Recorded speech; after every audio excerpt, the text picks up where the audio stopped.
Welcome to this podcast series on Neocharismatic leadership with author, leadership expert and coach Dr. Ghada Angawi and executive leader Martin Headley, where they will both explore the recently published book Neocharismatic Leadership and the coaching topics it covers.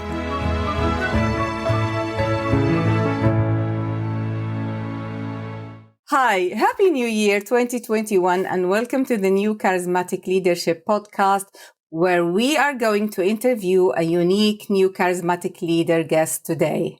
Welcome, Geoff Cousins, to our episode, and we are very happy to have you here, shining the light on your leadership roles. Great. Well, Happy New Year to everybody again from me, from Martin Headley. Welcome, Geoff. I'd like to give an introduction to guest speaker, a phenomenal leader, in my opinion. Geoff started his career in finance and has worked in key leadership and business transforming roles for global brands such as Jaguar Land Rover. Geoff's very passionate about profitable growth and has a compelling combination of global corporate experience and work with small to medium enterprises and mid-sized businesses, particularly around brand strategy, product innovation, market growth and finance. Now, Geoff is currently chairman of GMP Group Holdings. That's a world-class quality services management company, works with blue-chip clients in the automotive and aerospace sectors. He's also the chairman of the Cure Leukemia Charity and is a visiting professor of global governance at the University of South Wales. So, Geoff, welcome. Thank you, Martin. Looking forward to the conversation. Yes, welcome, Geoff. I would really love to start this conversation by the usual, which is what made you into who you are? Usually behind every leader, there is a sequence of past circumstances.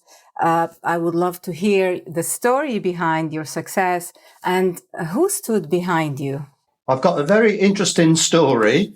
It could take quite a long time if I went through it in detail. But it is quite interesting when you reflect on where you've come from, the influences and experiences you've had and how you dealt with them as to where you end up or where I've ended up now. And I once was called by the man of steel by an automotive journalist. And it was, unfortunately, nothing to do with any superpowers. It was because my first job was in a steelworks in South Wales. And for some reason, this journalist either couldn't understand or he was intrigued of how I could have gone from a job in the steelworks in South Wales to become MD of a big brand like Jaguar in its home market. And as we talked more, he was very much that you have learned so much and experienced so much, you should tell people about it. And I started to do a few speeches and so on. I would think for all careers, there's a number of points in your career where something happens that gets you to the next level or it changes your view on life. My first job was in the steelworks in South Wales. It was a good grounding by real working class people that had some great ethics. They looked after each other. They watched each other's back, but you had to do your job. Because if you weren't doing your job, you were letting someone down. And they wouldn't accept that within their gang, for want of a better word. So you learned that you needed to work hard. You needed to contribute to the team. And if you weren't doing what you were supposed to be doing, they weren't shy in coming forward and telling you, look, you're not doing this. The other bit I loved about it that has shaped me in quite a lot of ways is their sense of humour. And I was a graduate from Warwick University with a degree in economics and international studies, working with steel men and women who'd been there their whole life. So as you can imagine, I was the butt of quite a few jokes, but they had respect for me and I was one of their gang because I contributed to it. And I think those qualities or those learnings have stayed with me, I think, for the rest of my life. That is that you treat people in the right way. You get more done if you're a team, but you've got to make sure that everyone in that team absolutely contributes to what the goal is. And I think everybody, to a certain extent, is shaped by their first one or two experiences after their childhood. And I think then it's how you deal with that. Is there anything in your upbringing made you who you are right now that brought you to this point in time? I had a father who couldn't go to university because his father had been shot and crippled in the war. He had to go out to work. So he had great hopes for me. He wanted me to do exceptionally well. He was very proud of me, but he never really told me I'd done anything well. So I think I was trying to do something well to just get that praise. Some of my qualities he was very proud of. I think there were a couple of traits that did irritate him a little bit. As a humorous story, at the age of 10, I had 3 or 4 mates around, and my dad come out and we were building a den. I was sat there and, these 3 kids were building a den, and my dad said, well, why aren't you helping them? I said, I'm the manager. I'm working out the best way this thing should be done. And then get people who better me to do it. Now, I thought that was very smart of me. He thought, you're lazy, get on and do it. But it's interesting, as I was going through Warwick University, my professor said, part of your problem, he said, is that you're too good at working out just about how much work needs to be done to complete what you need to complete, as opposed to just do a lot of work and you'll get there. So he said, somehow you've got to use that smart way and think of it as efficiency. But to do that, you can't do that yourself. You've got to do it with a team of people. And I think those two started to shape me. I had no career plan whatsoever. And interestingly, I come back up to around the Warwick University area and joined the car industry. I was a great sportsman, but then I looked at the senior manager above me and I thought, I could do that job. What does it take to do that job? Well, you've got to go and become an accountant. If you want to be a senior manager in Jaguar, you need to be an accountant. So I went and became an accountant. And then the job above me, I thought, I can do that job. What do I need to do that job? And it's very interesting. I think there's 3 or 4 things that happen in a person's career that you don't expect that really changes your way you're going to move forward. And for me, I'll very quickly say there was 3 things.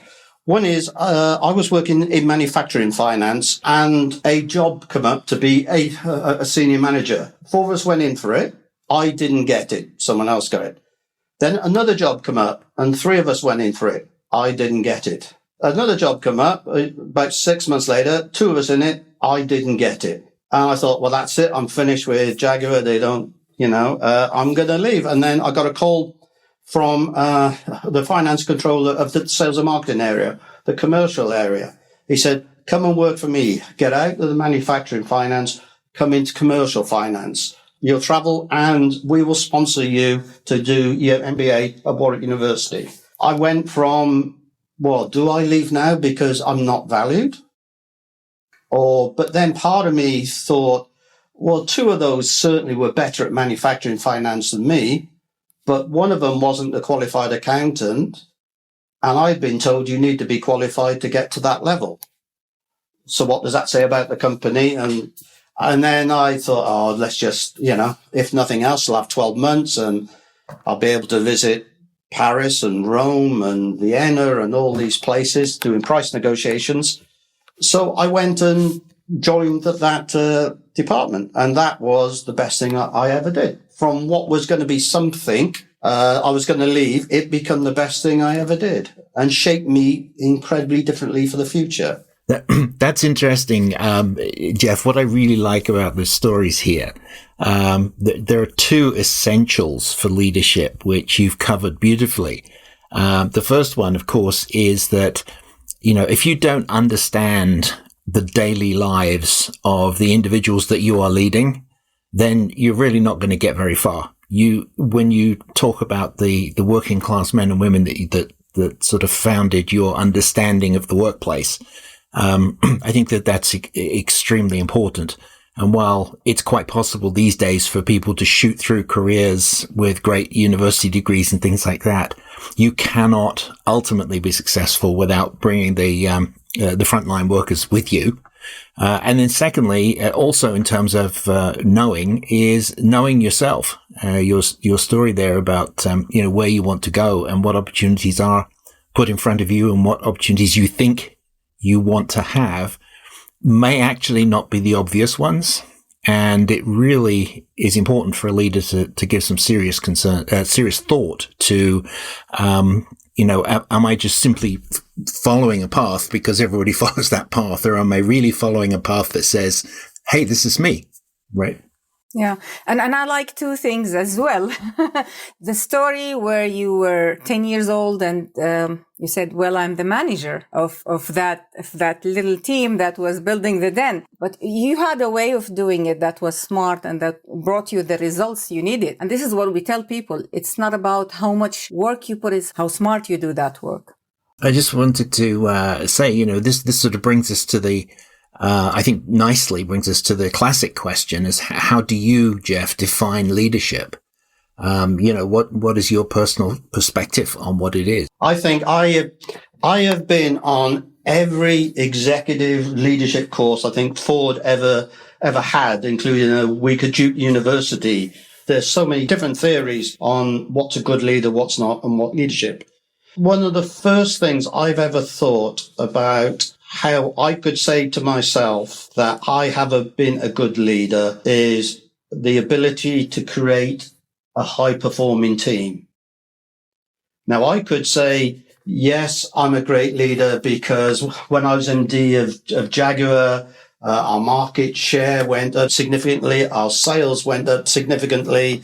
The average age of our drivers come down. We made huge improvement in profit.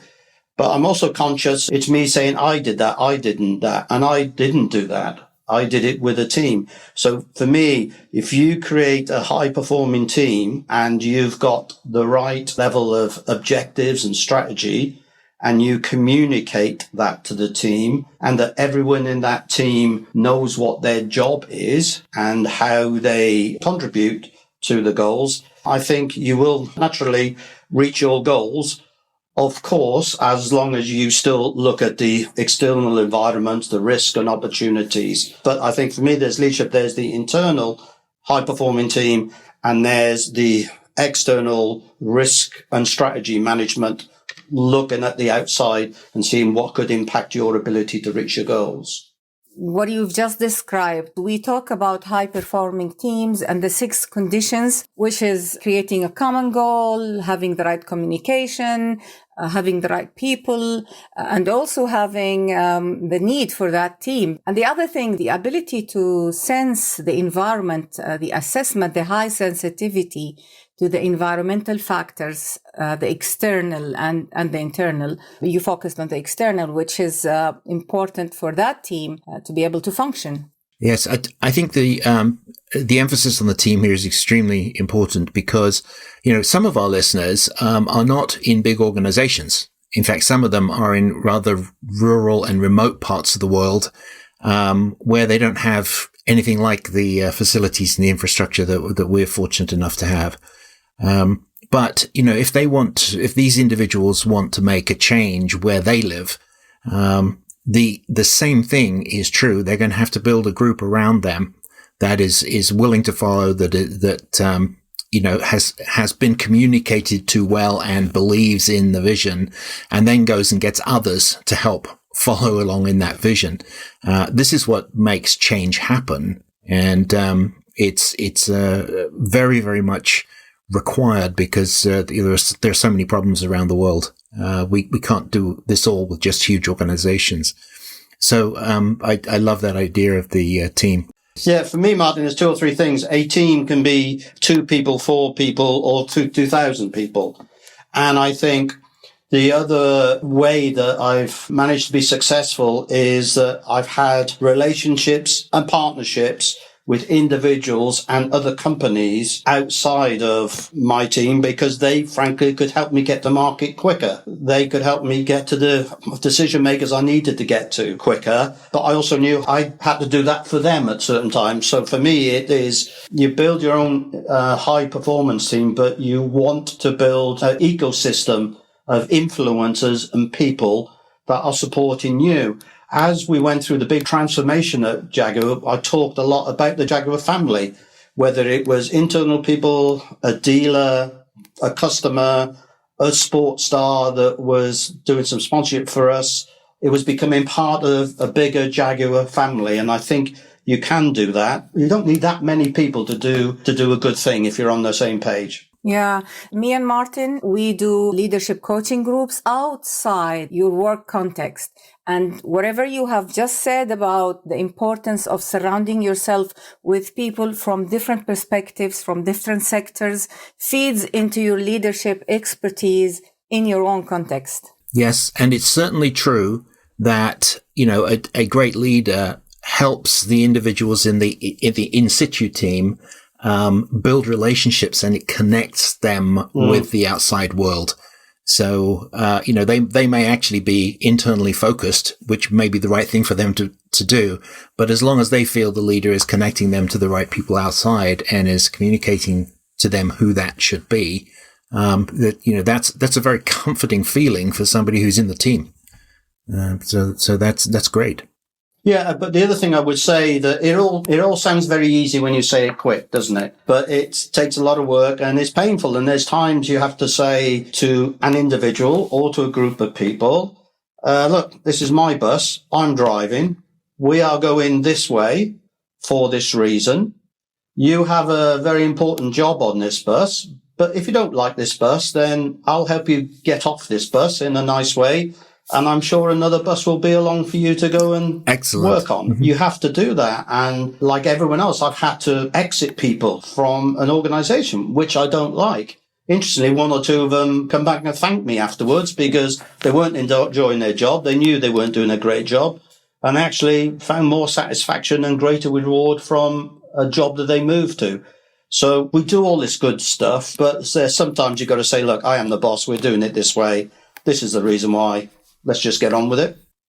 Yeah, I know I'm jumping into growing and developing people, which is the role number 10 in New Charismatic Leadership, helping people exit. You saw something in that situation. So how does that help people grow?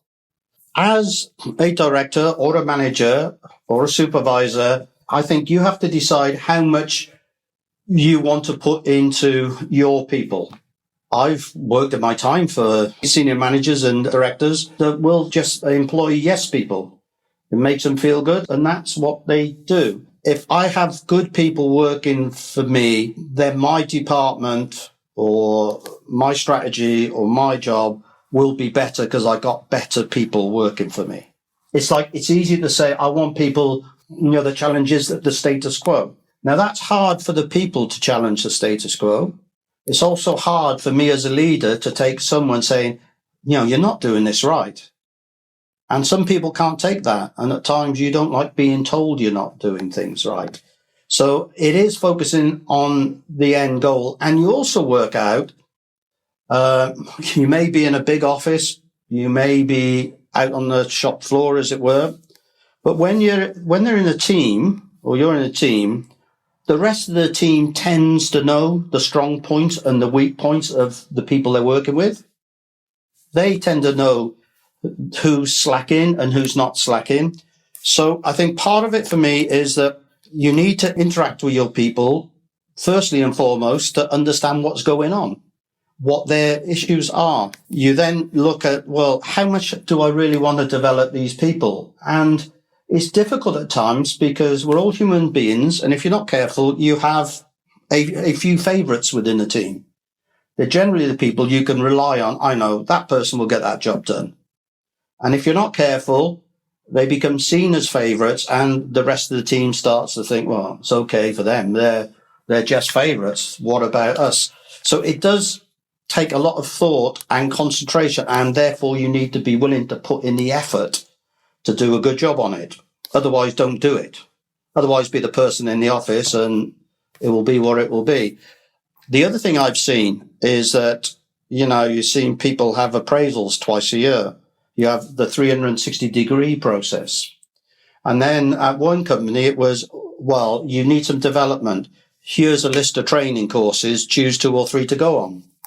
And they go on basket weaving or something, And guess what? The appraisal the next year says exactly the same.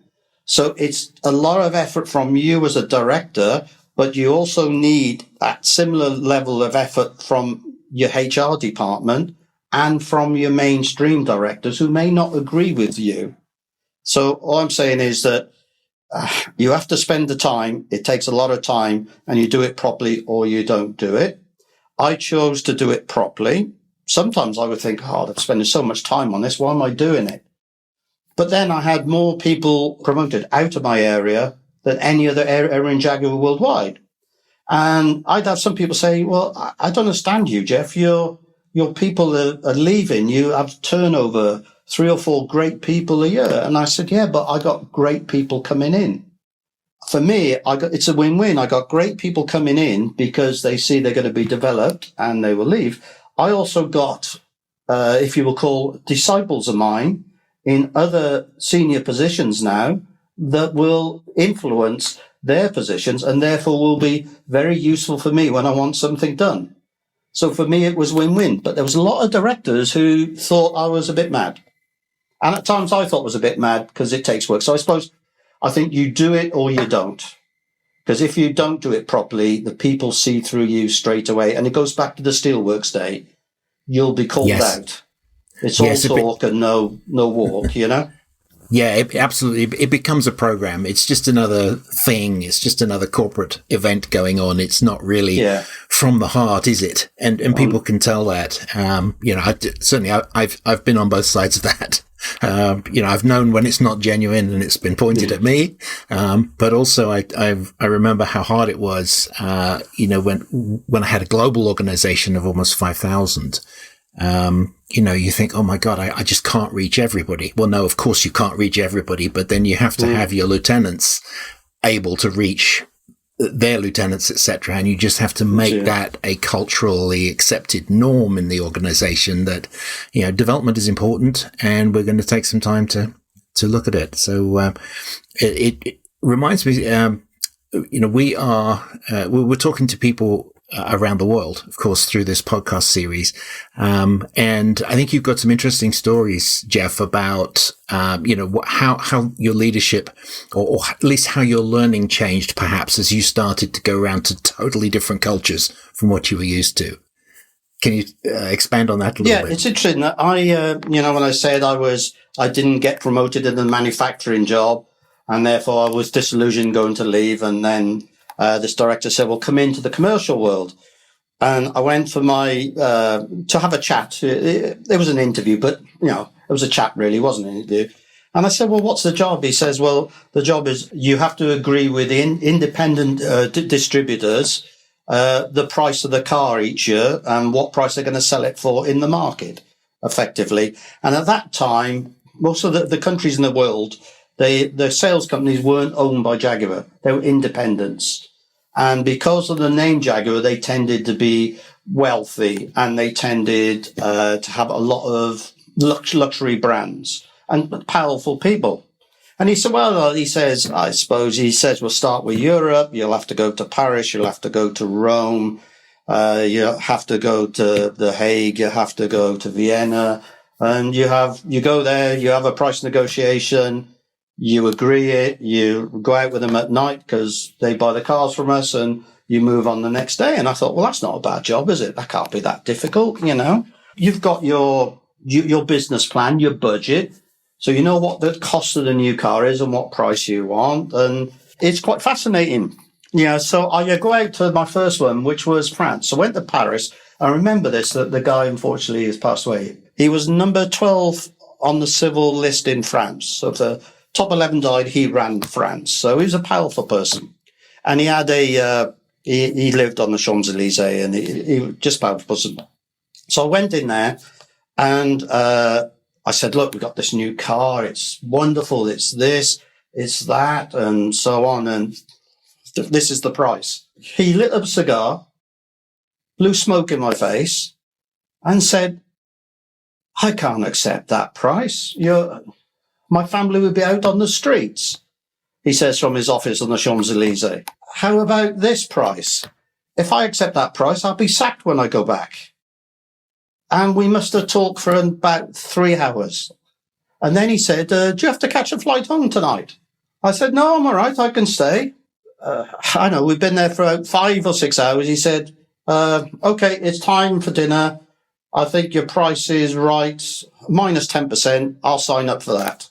We signed up for it, and we went for dinner on the Champs-Elysees. Now, it sounds a funny story, but it started to teach me the art of negotiation. I'm not saying I'm a great negotiator, but you got to find common ground, and you got to understand where they're coming from and the reasons why they're coming from it. I knew after 12 months in this job, if I had a good, rational understanding and could express it of why the price of the car was this, if I was in Germany, Holland, Belgium, Scandinavia, they would say, yes, that's right. I agree with that. Yeah, you can, we tweak around the outsides. I agree with that. If I was going to France, Spain, or Italy or Portugal, I had to increase the price because it didn't matter what facts I had. They wanted a negotiation and to see that price come down. I didn't realize I was learning, but I was learning because of that. One of how to listen to them and give them time to get their point across, even though you thought it was, well, it's pretty daft, waste of time, but okay, I've got to listen to you. And then pitch in a way that is not offensive to them, or there's some common ground. And that taught me a lot around Europe. Yes, it was a lot of cultures, yes. Yeah, sensitive to the culture itself. And then from that, it was very interesting. Again, I talked earlier about there's a couple of points that changed your career. With Jaguar, they had a joint venture in Japan with a big finance company. It was losing money, and the main Ford board had said to the chairman of Jaguar, either you fix it in the next 12 months or we'll get Ford of Japan to fix it for you, which we didn't want. So he got the chairman of Jaguar got myself and new sales director and said, you may not believe this, guys, but I've told the head of Ford that you're our A team on Japan. You're on the flight in 2 days' time. Didn't know anything about the country, never been anywhere like that before. And we thought, well, what can we do? The first thing is we sit down and listen. We do our due diligence. We do our homework. And it was one of the strangest things, because I remember it's a 12-hour flight from the UK with a 9-hour time difference. And then you went into a meeting 4 or 5 hours after you landed. And there was... there was 3 of us from the UK and another 3 from our half of the joint venture. There was about 10 Japanese in the room that included 2 interpreters, and it was all being recorded. And you thought, I understand more about the European culture because, we go there, it's close. But to go to the Far East was hugely, hugely different. But I got to say, once we got over some translation issues, it went well. And I think you work out that you shouldn't be afraid of culture. You just got to be aware of the culture. And I made some really good friends in Japan. I went 15 times in 4 years for 2 weeks at a time. We did turn the company around. We made people redundant, which was virtually unheard of in Japan at that time. Yeah. We sold off some of the dealerships. But once they realized that we were listening to them and we were doing what we had to do from our perspective and what we thought was right for the long term, it was not easy. Don't get me wrong. It was very, very difficult, but it did work. And you realize there's good and bad people everywhere. There's sensible and silly people everywhere. There's the aggressive negotiator. There's the passive negotiator, and you just, providing your mind is open, you learn. It drives you mad at times. Why can't they understand this? What's wrong with them? This is easy. But they were undoubtedly thinking the same about us. So once we got over that, it was quite fascinating because they would take you out at night. It was almost like next day in the office, it was almost like that night didn't exist. It's almost, this is work and we'll take you out now because we're good hosts. Please understand anything we say when we're out is nothing to do with what we're going to discuss tomorrow in the office, which is different to the Western way where a lot that discuss over dinner becomes part of your negotiation. In Japan, it was at that time very much not like that. Fascinating. Yeah. So here you are talking about the prerequisites of new charismatic leadership. You've mentioned self-awareness. You've mentioned empathetic listening and the ability to take in the other person's point of view. One thing I am inquisitive about is you've mentioned earlier the idea of challenging the status quo. Some of your team, if they weren't challenging the status quo, you were questioning why are they so compliant? Are they yes people? Can you elaborate more on that idea of challenging the status quo? What does it mean for you as a leader? I think it's important to challenge the status quo, and that's because it shows you've got your own independent thought of what should be done. And also, a lot of it, I was very keenly aware from my jobs earlier in my career. Guess what? The people on the shop floor tends to know more about how to improve something than the manager does, because they're working with it every day. So I used to say to my people, it's our job is to put forward what we think is best for the company. If you will, we march up the hill and we say to our boss, given what you've asked us to do, this is what we think is the best way to do it. This is how it's being done now. And this is the strong bits and the weak bits and how we should change it. And that's our job to do that. If the person ultimately that's responsible for it says, no, I'm not doing it that way. Okay, that's, he or she is the boss and that's down to him. But our job is to walk up the hill and tell them about that.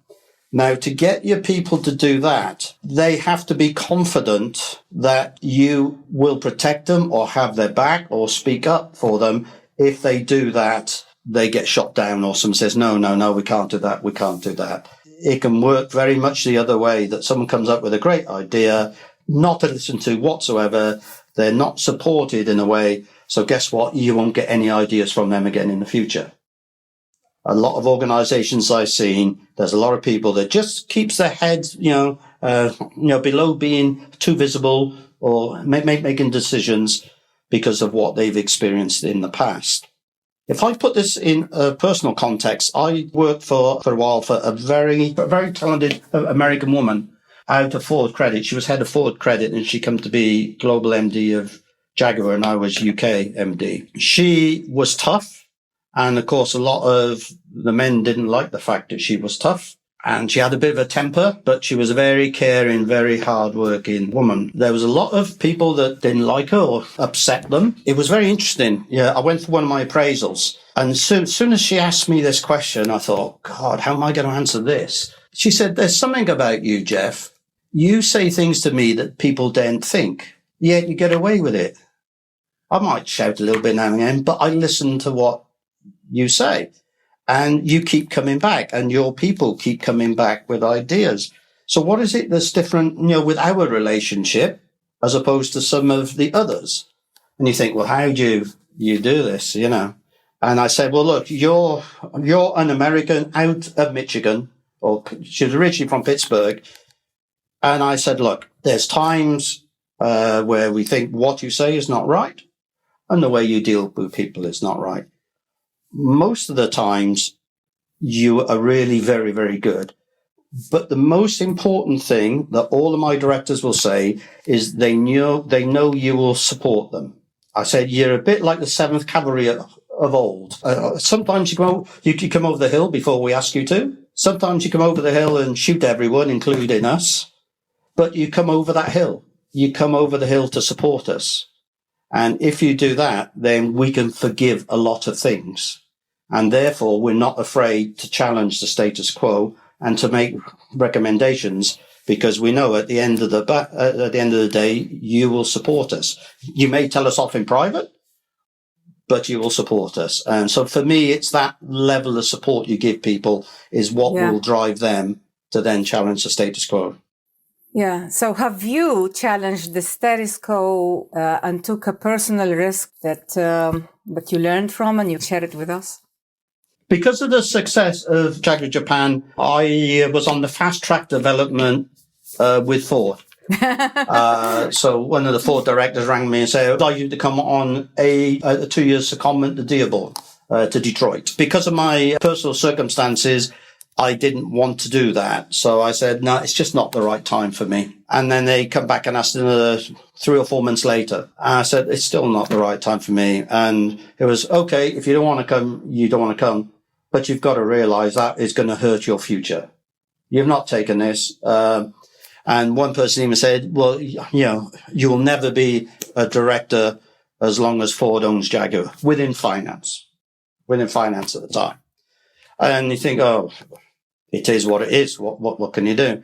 But then the guy that was chairman of Jaguar said, look, we've got an opening in the Jaguar headquarters in the US. I'd like you to do that job. I know your personal circumstances. Your wife doesn't really want to travel. I'm happy to have a chat with her and say, if you don't like it, I'll get you back in 6 months. Which I thought from him as a very powerful guy was, one, it would make me feel good. He thought enough of me that he would do that. But for someone, and this guy actually went on to run Ford worldwide, that he had that empathy himself. So I went to New Jersey, and then in year 2000, that was when Ford bought Volvo, Land Rover, Aston Martin, and they put them all together. That was a $6 billion organization in the US. And they made me chief financial officer of that organization. So in 3 years, I went from you will not have a job to being CFO of one of the certainly more global and public divisions that they had. It taught me a bit about you take a risk. And I didn't want to look back and say, should I have not gone to America? I wish I'd gone to America. And it also taught me that a change in management somewhere can affect your career, good or bad, which was a lesson for the future. They moved us all to Southern California. So I went from Newport, South Wales to Newport Beach, California, and they're worlds apart. So I took the personal risk, and I took a risk from a professional point of view as well, I would say. And you never came back in 6 months. Your wife was happy.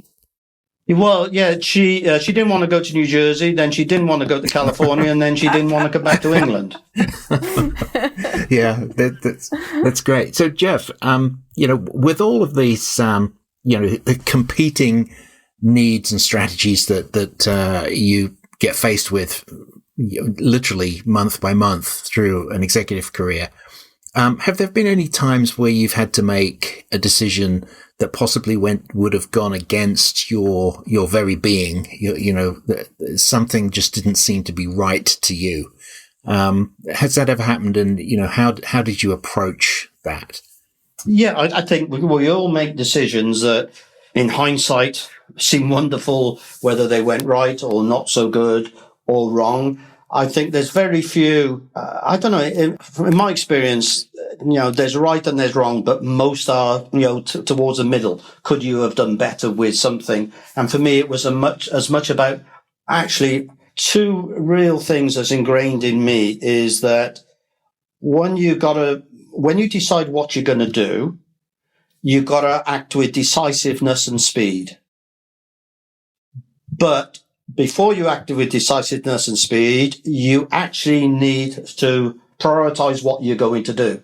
Because lots of people say, I got these 20 objectives I'm going to do this week or this month or this year. So, well, good for you. I work on 5. And then when I've done those 5, I'll work on another 5, unless I've got enough really good people that means together we can accomplish them. I think it's more, could I have done better in a certain way? Could I have sold something better in a certain way? But also there's 3 skills I call the streetwise skills that I learned in a very harsh way. And that is one, as particularly in a big corporation, you need to be politically astute, because it doesn't matter how good your job you're doing, you have integrity, you can be credible, you can challenge the status quo, you absolutely deliver your results. But you need, in my opinion, be politically astute to manage perceptions and to deal with conflict. They're the 3 things. And I'll tell you a story in a minute I was almost sacked by one of the most powerful men in Ford. Oh, and how that brought all this together. Say within a board, who are the most influential people on that board? What makes them tick? What's their hot topics? As MD of Jaguar, I must have been measured on 25 different metrics. But what was the 2 or 3 that the CEO would ring me on every day? And it was sales. It was sales and then profit. So what's their hot points? Who are the key influencers? If there's a row between sales and marketing and engineering or manufacturing, who wins? Who generally wins? So who are the key influencers that you will need to get on your side? Even if it's the best idea in the world, you need influencers on your side. The other one then was managing perception. Because we all see in today's world, it's even more important. When I was in the US, they thought, the headquarters up here in England thought that, I'd gone native. I'd suddenly had a chip in my head and was talking American and become American. I was doing what I thought was best for my job, which was the best for success of Jaguar in the US. How you deal with conflict goes back to my earlier thing about how you negotiate yourself, but then is how you negotiate between different parties that are in conflict. I think with that, you need to be robust and you need to have, you're not going to win all the time. You need to be resilient. Let me tell you a quick story that puts all this together. So I was CFO North America for Jaguar Land Rover. Most of the cars in the US, 80% of the cars are on 2-year leases. So the car comes back to you, and you've guaranteed the customer a price for the second-hand value. So if the second-hand value, when you put it through auction or sell it the second time, is a lot less, then you take a profit hit. And I thought that the market was going soft on the used car values. So I had a conversation with the global CFO of Jaguar Land Rover and his people and say, I think we need to put something in the forecast for this. I haven't got the detail yet. I haven't got the data, but trust me, I'm in the market and what I see, you need to. It was a difficult time there for Jaguar Land Rover financially, and it didn't happen. And then the numbers started to come through, and what my instinct was right. So I went back. This was about 4 or 5 months later to the CFO. We'd had conversations in between, and I said, look, we've now got a profit issue. Oh, well, perhaps it's best that you ring, the head of the division of Ford to tell him. So you want me to ring him and not you? You report to him. I don't. Yeah, because you know more of the detail. So I rang him and I said, hi, I won't say the name. We got an issue. And he said, what on? I said, used car values. And he said, well, I heard about it 4 or 5 months ago, but there was nothing put in the forecast. So I assumed it was covered or it's gone away. I said, it's not covered and it's not gone away. And he said, how much is it? I said, well, I haven't done all the numbers, roughly about 75 million. He said, sorry, I missed that. How much do you say? I said, $75 million. And then I heard these immortal words. He said to me, it's okay, Geoff, don't worry. The sun will still rise in the morning. It's whether you're here to see it or not. And I sat there and somehow I blurted out, I hope it's a long night then. But it was not a long night. And there was an investigation and it was down to a lack of communication between me and the UK. Now, on my side of it, I thought, I told you you could have put something in. But then when I sat down and thought about me, I should have made more of it. I should have stamped my feet. I should have shouted louder. I should have gone back to them. I probably should have gone to the central finance in Detroit, which the UK would have hated. But I knew it was going to happen, and I relied on the UK that they'd taken account of it, and they hadn't. So yes, I could blame them, but for me, it come back that I should have done better myself. I should have been stronger. As it happened, that same person, 2 years later, supported me to be MD of the UK. Because for him, it wasn't just you, it was a lesson. You've done a great job. And I moved out of finance, which is what I wanted anyway. And I worked in the used car market in the US, which gave me great operational experience. And he, 2.5 years later, backed me to become MD of Jaguar's home market. Whilst it seemed my whole world had fallen in and I should have been better, because of what I'd done in the past and the type of person I was, I had a lot of support, and I didn't see that support. But a lot of that support was there that led to this person then actually being the main reason I was promoted. It just shows that it's tough to challenge the status quo. It's tough to stand up to powerful people. But if you do it right, they may not agree with you, but they will respect you if you do it the right way. And then if it doesn't go your way, you got to think, all right, let's just get on with my job and do the best I can and be the best I can.